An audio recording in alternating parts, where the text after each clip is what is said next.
नमस्कार साथियों, आप सबका स्वागत है रचनात्मक हिंदी सबसे अलग पर। साथियों, रीतिकाल के प्रसिद्ध रीत सिद्ध कवि बिहारी लाल, साथियों बिहारी लाल के नीति संदर्भित दोहों के आज चर्चा होगी। साथियों, तो बिहारी कौन है, इनकी कौन कौन सी रचनाएं हैं साथियों, ये सब तो हम चर्चा करेंगे ही साथियों, परंतु आज पहले करेंगे इनकी रचना बिहारी सतसई पर उनके दोहों का व्याख्या। साथियों, स्वागत है आप सबका। साथियों, दोहों से पूर्व बिहारी रत्नाकर यानी जगन्नाथ दास रत्नाकर ने बिहारी सतसई पर टीका लिखी। बिहारी रत्नाकर। साथियों, श्री गणेशाय नमः। प्रथम दोहा। मेरी भव बाधा हरो राधा नागर सोई, जातन की झाई पड़ी श्याम हरिद्युति हुई। साथियों, टीकाकार ने भी मंगलाचरण लिखा है और बिहारी ने भी मंगलाचरण भी प्रथम दोहे में कहा है, किया है। साथियों, तो कृपा कौमुदी को करो श्री ब्रजचंद्र प्रकाश, उमगे रत्नाकर हिये बानी विमल विलास। साथियों, अब बात करते हैं शब्दार्थ। भव मतलब संसार, बाधा मतलब रुकावट, विघ्न कह सकते हैं। भव बाधा संसार के विघ्न हरो। साथियों, तो बिहारी ने क्या कहा है पहले दोहे के अंतर्गत हम जानेंगे। साथियों, प्रस्तुत है दोहे का अवतरण क्या है। अपनी सतसई में निर्विघ्न समाप्ति की कामना से कवि ने इस मंगलाचरण रूप दोहे में श्री राधा जी से सांसारिक बाधा दूर करने की प्रार्थना करते हैं। साथियों, सतसई में यद्यपि और रसों के दोहे भी हैं कहा जाए तो, तथापि प्रधानता श्रृंगार रस की ही है। इसके अतिरिक्त श्रृंगार रस में सब रसों की स्थितियाँ संचारित होती हैं, जिसके कारण यह रसराजा कहलाता है, रसराज कहलाता है। अब सतसई में श्रृंगार रस के मुख्य प्रवर्तक श्री राधा कृष्ण का ही मंगलाचरण रहना समाचीन है।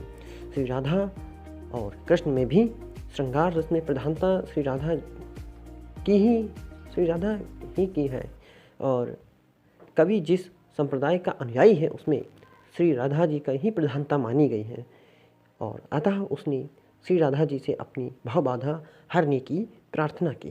साथियों, हम दोहों के भावार्थ को समझते चलते हैं और संदर्भ और प्रसंग। संदर्भ साथियों जिस किताब से लिया जाता है उसके बारे में लिखा जाता है, दोहा किसका है, किस जगह पर है, उसका संख्या क्या है और उसके संपादक कौन है पुस्तक के। साथियों, यही सब बातें संदर्भ के अंतर्गत लिखी जाती हैं। और प्रसंग में जैसे कि मेरी भव बाधा हरो राधा नागर सोई, तो रचनाकार ये चाहता है कि बगैर भी कोई बाधा के उसका ग्रंथ पूरा हो जाए। साथियों, ये प्रसंग हुआ और व्याख्या अवतरण के रूप में मैंने भी पढ़ दी। साथियों, अब दूसरा दोहा पढ़ते हैं। क्या है इनका। अपने अंग के जान कै जोबन नृपति प्रवीण, स्तन मन नैन नितंबन की बड़ी इजाफा की। साथियों, एक बार फिर से इस दोहे को हम सब मिलकर पढ़ते हैं कि अपने अंग के जान कै जोबन नृपति प्रवीण, स्तन मन नैन नितंबन की बड़ी इजाफा कीन। तो इसका अर्थ क्या है साथियों, जानते चलते हैं और इसकी संवेदना हम सब समझेंगे। साथियों, तो पढ़ते हैं शब्दार्थ क्या है। शब्दार्थों के बिना हम इसके भावार्थ नहीं निकाल सकते। इसलिए अपने अंग के यानी अपने अंग के मतलब राजा के प्रधान। अमात्य क्या होता है, सेनापति, सेना इत्यादि का राजा का एक अंग होता है, अर्थात एक सहायक कहलाता है। अतः अंग का अर्थ यहाँ सहायक अथवा पक्षी से होता है। अपने अंग के अर्थ अपने पक्षियों के दल में हुआ है। इजाफा मतलब क्या होता है, यह एक अरबी भाषा का शब्द है। इजाफा यानी बढ़ती यानी वृद्धि को कहते हैं।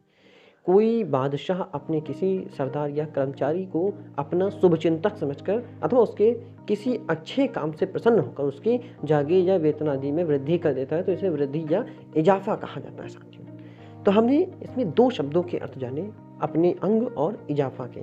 साथियों, शब्दों का प्रयोग अपनी अलग अलग जगह होता है, किंतु बिहारी एक ऐसे कवि हैं जिन्होंने शब्दों का प्रयोग बखूबी इसमें किया है। साथियों, अब बढ़ते हैं दोहे के अवतरण। साथियों, उसके अवतरण की ओर। नायक नवयौवन मुग्धा के शरीर उत्साह में वृद्धि देख रीझ कर उसकी प्रशंसा करता हुआ अपने मन में यह बात कहता है। साथियों, देखते हैं। यवन यानी रूप, प्रवीण यानी दान दंड इत्यादि उपाय में निपुण हो। यवन जो होता है, यवन। नृपति मतलब राजा, यानी उनके अपने अंग का यानी दल का जो पक्षी है समझकर स्तनीय कुचों को, नैनों को, नितंबनों को बड़ा इजाफा कर दिया। साथियों, तो ये सब चीज़ें देखता है नायक।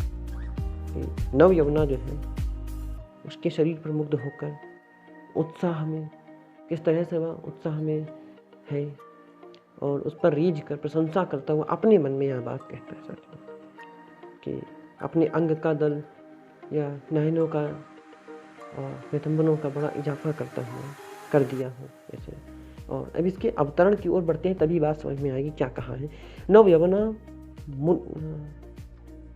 की आँखों में, मतलब यमुना की आँखों में की पुतलियों में यमुना आगमन के कारण विलक्षण प्रतिभा यानी प्रभा तज्जा का संचार हो गया है साथियों। प्रभा मतलब एक नई रोशनी। उनकी प्रशंसा सखी उसके हृदय में उत्साह बढ़ाने के निमित्त करती है साथियों। अर्थ है अब तू अपनी और ही आप यानी प्रभावली कनिकाओं के कारण अनेक सफलियों शिरोमणि मानी गई, क्योंकि ये तेरी कपनिकाएं हैं, लज्जा रूपी पट में छिपी हुई यानी लिपटी हुई पति की स्नेह की मणियां बन गई, यानी स्नेह से तेरी आकर्षित करने वाली। साथियों दोहों के संदर्भ तो वही रहेंगे, प्रसंग बदलेगा, ये हमें दोहे के अनुसार ही समझना होगा। बहुत ही छोटा सा प्रसंग लिखना होता है, मैं सिर्फ उसके संवेदना की ओर बात करूंगा साथियों दोहों में। साथियों अब बात करते हैं अगले दोहे की। तो जप माला छापे तिलक सरय न एको काम, मन कांचे नाचे वृथा साचे राचे राम। साथियों इसके शब्दार्थ ये हैं, जप माला यानी जपने की माला, छापे यानी छापे से, तृप्त मुद्रा इत्यादि से, मन कांचे यानी कच्चे मन वाला, बिना सच्ची भक्ति वाला, यानी ही साचे यानी सच्चे ही से है, सच्ची भक्ति वाले से ही, रांचे माने रंचित होता यानी प्रसन्न होता। अवतरण बनावटी भक्ति पर कवि की उक्ति है साथियों। इस अवतरण में तात्पर्य ये है कि प्रसंग भी कह सकते हैं, इस अवतरण में भी कह सकते हैं, जहाँ से लिया गया है कि बिहारी यही कहना चाहते हैं, वो बताना चाहते हैं कि उस दौरान भक्ति कैसी थी, बनावटी भक्ति, व्यक्ति की बनावटी भक्ति पर यह दोहा उन्होंने लिखा कि जप माला छापे तिलक करे न एको काम, मन कांचे नाचे वृथा साचे राचे राम। मतलब सच्चे मन वाले के ही मन में राम रहते हैं, झूठे मन वाले या दोगली भक्ति वालों के मन में राम नहीं रहते। तो अवतरण से तात्पर्य ये है, इसको हम प्रसंग में इस्तेमाल कर सकते हैं, संदर्भ उसी तरह का। और अर्थ यानी व्याख्या, जपमाला यानी तृप्त मुद्रादि से बात की है, तथा तिलक से भी है, कुछ भी काम नहीं सरता यानी निकलता, क्योंकि ये सब तो ऊपरी दिखावा मात्र है। यानी इन्होंने आडंबर की कहा कि अगर आडंबर आप करेंगे तो आपको भक्ति नहीं प्राप्त होगी, यानी कच्चे मन वाला ही वृथा यानी कांचे वृथा, बिना कुछ लाभ के ही नाचा करता है। राम यानी तो सच्चे से ही रचता है यानी प्रसन्न होता है, यानी सच्ची भक्ति के लिए आडंबर की ज़रूरत नहीं है साथियों। अब बढ़ते हैं आगे दूसरे दोहे की ओर। साथियों यह बड़ा ही प्रसिद्ध दोहा है जो हमें देखने को मिलता है हर कक्षा में। कक्षा 6 से मैंने 12वीं तक पढ़ा और 12वीं से बीए के बाद एमए में। साथियों ये दोहा हमें देखने को मिल ही जाता है। तो आज इस दोहा की व्याख्या और इसके संदर्भ प्रसंग को हम देखेंगे साथियों। तो पर वारो उर्वशी सुन राधिके सुजान, तू मोहन के उर्वशी वह उर्वशी समान। साथियों सिर्फ पढ़ने के अंदाज में ही चीज़ें समझ में आ जाती हैं।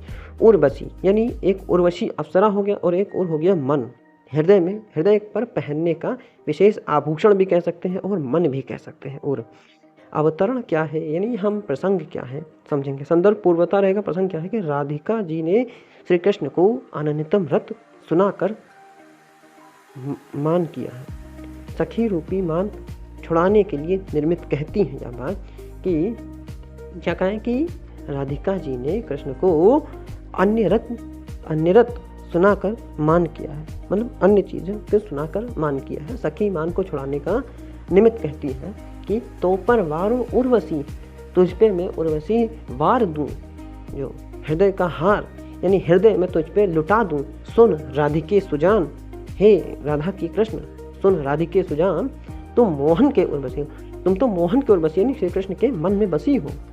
क्यों अब इसके अर्थ की ओर बढ़ते हैं। हे प्रवीण राधे सुन, तू तो ऐसी सुंदर है और कि कौन कहे, यानी इंद्र की अप्सरा उर्वशी को तुम्हें मुझ पर वार दूं तो मोहन की ओर में बसी है। और दूसरे की ओर में कैसे बच सकती हैं साथियों, यही है। अब बढ़ते हैं दूसरे दोहे की ओर। इन्हें इन्हें आस अटक्यो रह तू अली गुलाब के मूल, वही है फिर बसंत ऋतु इन डारन वे फूल। साथियों यह है दोहा, 437 नंबर दोहा है साथियों। इसका अवतरण क्या है, यानी प्रसंग क्या है। किसी राजा की संपत्ति नष्ट हो जाने पर गुणीजन उसका संग नहीं छोड़ते। उनकी आशा रहती है कि उस अवसर प्राप्त होने पर फिर उसी संपत्ति से वह संपन्न होगा। इसी विषय को कवि भ्रमर पर अन्योक्ति करके कहता है साथियों कि यही आस अटक्यो रहत अली गुलाब के मूल, वही है फेरी बसंत ऋतु इन डारन वे फूल। बहुत ही अच्छा इन्होंने उदाहरण दिया कि बसंत ऋतु एक बार फिर से आएगी और पुष्प एक बार फिर से खिलेंगे। अब संपत्ति नष्ट हो गई है तो कोई बात नहीं, गुणीजन आगे संग है तो संपत्ति पुनः आपके पास आ जाएगी। साथियों अब बढ़ते हैं इसके अर्थ की ओर, यानी हम व्याख्या भी कह सकते हैं। गुलाब की फूल यानी फूल पत्तियों से रहित ठूंठ जड़ में भ्रमर इसी आशा से अटका रहता है कि बसंत ऋतु में फिर इन डालों में फूल होंगे जिनका आनंद में लेता था। गुलाब की पेड़ी में भ्रमर अटका नहीं रहता। यह कवि की कल्पित एक प्रौढ़िक मात्र है, कल्पित मात्र है। साथियों बढ़ते हैं अगले दोहे की ओर। ये व्याख्या में इस्तेमाल कर सकते हैं साथियों। हम इस तरह से व्याख्या का निर्माण कर सकते हैं अगर पूछा जाता है प्रश्नों के रूप में परीक्षा में। तो साथियों हम इसकी संवेदना समझ गए हैं। इस बढ़ते हैं आगे साथियों। अगला दोहा है कि बुरो बुराई जो तजे तो चित्त खरो डरात, बुरो बुराई जो तजे तो चित्त खरो डरात, जो निकलंक मयंक लखी गनय लोग उत्पात। साथियों अवतरण क्या है कि कवि की एक प्रस्ताविक उक्ति है कि अगर कोई व्यक्ति जो स्वभाव में ठीक नहीं है, अगर आपके प्रति मान लो बुराई तज के आपके साथ खड़ा हो जाए तो चित्त बड़ा डराता है, मतलब मन बहुत डर लगता है कि आखिर व्यक्ति सीधा कैसे हो गया। और तो इसका अर्थ क्या है पढ़ते हैं साथियों। यदि बुरा यानी मनुष्य कोई बुराई छोड़ दे तो चित्त बहुत डरता है। जिस प्रकार चंद्रमा को कलंक रहे देख कर लोग उत्पात गिनते हैं, संभावित करते हैं। ज्योतिष का मत है कि जब संसार में कोई बड़ा उपद्रव होने वाला होता है तो चंद्रमा निष्कलंक दिखाई देता है, यानी कलंक रहित दिखाई देता है साथियों। यानी जब हम कहते हैं रेड मून कह दें साथियों, लाल चंद्रमा हो जाता है, या चंद्रमा पर जब ग्रहण लग जाता है साथियों निष्कलंक, वो तो कलंक रहित है। पूर्णिमा पर जब ग्रहण लगता है साथियों, वो कलंक रहित मगर उस पर ग्रहण लगता है तो मतलब कुछ ना कुछ उपद्रव होने वाला होता है साथियों। तो हमें संकेत पहले देखने को मिल जाते हैं। तो साथियों इसमें बात कही है, बुरा व्यक्ति जब सीधा हो जाता है तो किस तरह से हम लोग सतर्क नहीं होते हैं, वो क्या करने वाला होता है नहीं पता होता है। इसलिए संसार में उपद्रव होने वाला होता है तो ये नहीं पता होता हमें, किंतु हमें संकेत कहीं ना कहीं देखने को मिल जाते हैं, यानी हमें उसका चरित्र पता है कि कैसा है, संकेत में है। साथियों अब बढ़ते हैं दूसरे दोहे की ओर। कनक कनकते सौगुनी मादकता अधिकाय, कनक कनकते सौगुनो मादकता अधिकाय, यह खाए बौराय यह पाए बौराय। साथियों बहुत ही प्रसिद्ध दोहा है साथियों। मैंने अधिकतर प्रश्न पत्रों में इस दोहे को हल किया है, सुंदर प्रसंग व्याख्या लिखी है साथियों। तो बढ़ते हैं इसके शब्दार्थ, यानी मादकता क्या है। प्रथम है शब्द है मादकता क्या है, उन्माद करने की शक्ति, यानी नशा करने की शक्ति। नशा करना यानी मादकता यानी उन्मत्त करने की शक्ति, यानी हम एक तरीके से उसमें उसके अधीन हो जाए, नशे में उसके अधीन हो जाए। अधिकाय मतलब होता है बढ़ जाता है। तो कनक कनकते सौगुनी मादकता अधिकाय, यानी मादक यानी नशा हो जाता है किसी चीज़ को मिलने से। साथियों अवतरण यह है कि कवि की प्रस्ताविक उक्ति है कि स्वर्ण अर्थात धन और धतूरे से 100 गुना अधिक उन्मत्त करने वाला, यानी पागल करने वाला, एक तरीके से यानी क्रेजी करने वाला है कह सकते हैं साथियों।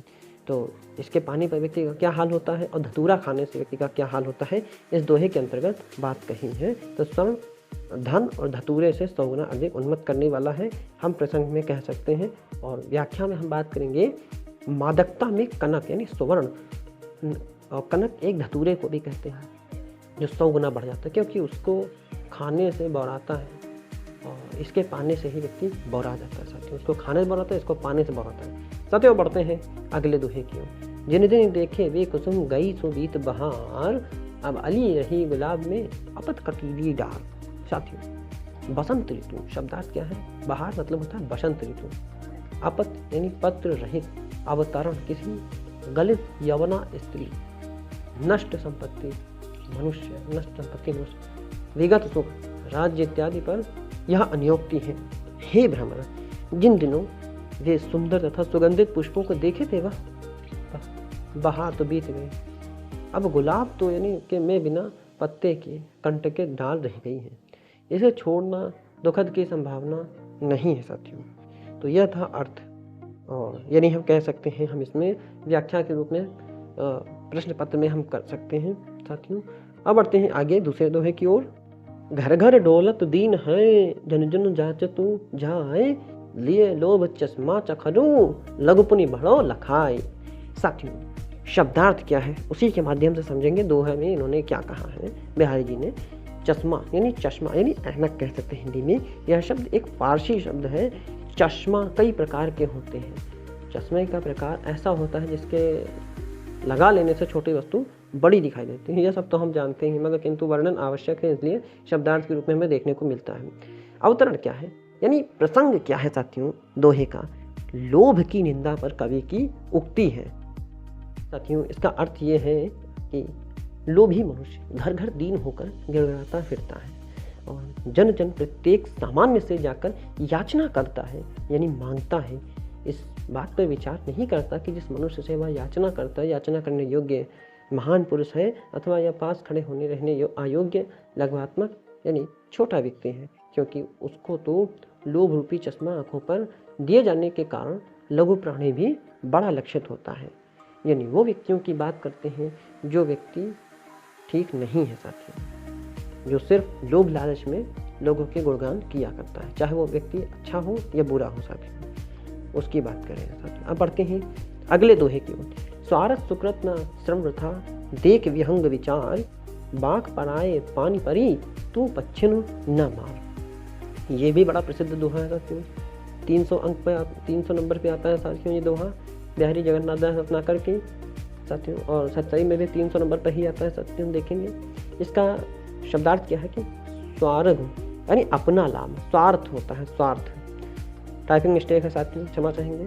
स्वार्थ अपना लाभ, सुकृत पुण्य, सुकृत मतलब पुण्य, विहंग मतलब होता है आकाशगामी यानी पक्षी की हम बात कर सकते हैं। स्वच्छंद विहारी यानी दूरदर्शी, यह शब्द पक्षी के अर्थ में प्रयुक्त होता है। पच्छिनु यानी पक्षियों को यानी पक्षवर्तित या स्वजातियों को। अवतरण क्या है या प्रसंग क्या है। किसी दुष्ट स्वामी को जो उस दुष्ट के निमित्त स्वजनों को कष्ट देता है, कोई बाज पर अन्योक्ति करके समझाता है साथियों। तो लेखक ने बाज पर अन्योक्ति करके उन्हें राजा को समझाया है साथियों। तो स्वारस सुकृत न सर्वथा, देख विहंग विचार, बाग पर आए पानी परे, तो पच्छिन न मार। यानी किसी स्वामी के सेवक या दुष्ट निमित्त स्वजनों को कष्ट देता है तो उसके कष्ट को दूर करने के लिए वह इस उदाहरण का इस्तेमाल करते हुए दोहा लिखता है। अब इसका अर्थ यह हुआ कि हे बाज, दूसरे के हाथ में पड़कर यानी दूसरे के वश में होकर तो पक्षियों यानी स्वजनों को मत मारे, चिड़ियों को मत मार। बाज से कहा है मनुष्य के बाज के द्वारा मनुष्यों को संदेश दिया है कि स्वजनों को मत मार। विहंग यानी पक्षी, स्वच्छंद विहारी मन में विचार करने से देख, काम में तो न तेरा स्वार्थ है न सुकृत विद्या, बिना लाभ का। ज्ञात होता है कि राजा जयशाह जो शाहजहां की ओर से हिंदुओं के विरुद्ध युद्ध करते थे, वो बिहारी को अच्छा नहीं लगता था, तो अन्योक्ति उन्हीं पर कही है साथियों। मतलब अच्छा नहीं लगता था। पराय यानी पच्छिन, शाहजहां तथा हिंदुओं पर ऊपर बहुत अच्छे घटते, हिंदुओं के ऊपर बहुत अच्छे घटते थे। विहंग शब्द से कवि यह व्यंजित करता है साथियों। विहंग शब्द से कवि यह व्यंजित करता है कि तेरी गतियों अनिरुद्ध है और तू बड़ा दूरदर्शी भी है, फिर दूसरों के वश में पड़कर स्वजातियों को क्यों हानि पहुंचाता है। यानी हिंदू राजा से कहते हैं हानि क्यों पहुंचाता है, यह परिणाम नहीं सोचता। जयशाह को मुसलमानों की ओर हिंदुओं, शाह को मुसलमानों की ओर हिंदुओं से लड़ने पर शिवाजी ने भी अपनी चिट्ठी में बहुत फटकारा था साथियों, और चिट्ठी हमें देखने को मिली थी साथियों। अब बढ़ते हैं आगे दूसरे दोहे की ओर। है कि बसे बुराई जासतन ताही को सम्मान, भलो भलो क्यों कहो छोड़िए खोटे गृह जपदान। साथियों, तो अवतरण क्या है कि कवि के प्रस्तावित उक्ति है कि बुराई अर्थात हानि पहुंचाने की होती है जिसकी, उसी का संसार में आदर होता है, पर सीधे साधु सज्जनों का कोई, ये कहूँ तो कोई मान नहीं होता। साथियों, आदर नहीं होता। इसका अर्थ है कि जिसके तन में बुराई बसती है उसी का, यानी संसार में बुरे व्यक्ति का सम्मान होता है। देखो, ग्रह तो भला कहकर समझकर छोड़ दिया जाता है, खोटे ग्रह यानी जप दान इत्यादि होते हैं। खोटे ग्रह यानी खोटे लोगों का, यानी हम कुछ रिश्तेदारों में अगर बात करें तो यह मैं सिर्फ उक्ति के लिए बता रहा हूँ कि कभी कभी फूफा हैं, बुआ हैं, ताऊ हैं, नहीं मानते तो हमें उन्हें मनाना पड़ता है। और इसी तरह हम खोटे ग्रह जैसे कि बात करें, बुरे ग्रह तो नहीं कहेंगे मगर कह सकते हैं उन्हें मनाने के लिए हम विविध उपाय करते हैं कि यह विविध शांत हो जाए, यानी 7.5 इसे शांत करने के लिए आपको ये करना पड़ेगा, वो करना पड़ेगा। साथियों, अब बढ़ते हैं अगले दोहे क्यों कि दिन 10 आदर पाई के कर ले आप बखान, जो लगी कागे श्राद्ध पखूं तो लगी तो सम्मान। साथियों, श्राद्ध पक्ष यानी श्राद्ध पक्ष, पितृपक्ष जो होता है, जब लोग पितरों को श्राद्ध करते हैं तो कौवे को अन्न भी निकाला, कौवे के लिए अन्न भी निकाला करते हैं और पुकार कर उन्हें खिला देते हैं। यानी सिर्फ कौवे का जो सम्मान होता है 10 दिनों के लिए ही होता है, उसके बाद उसका कोई सम्मान नहीं होता।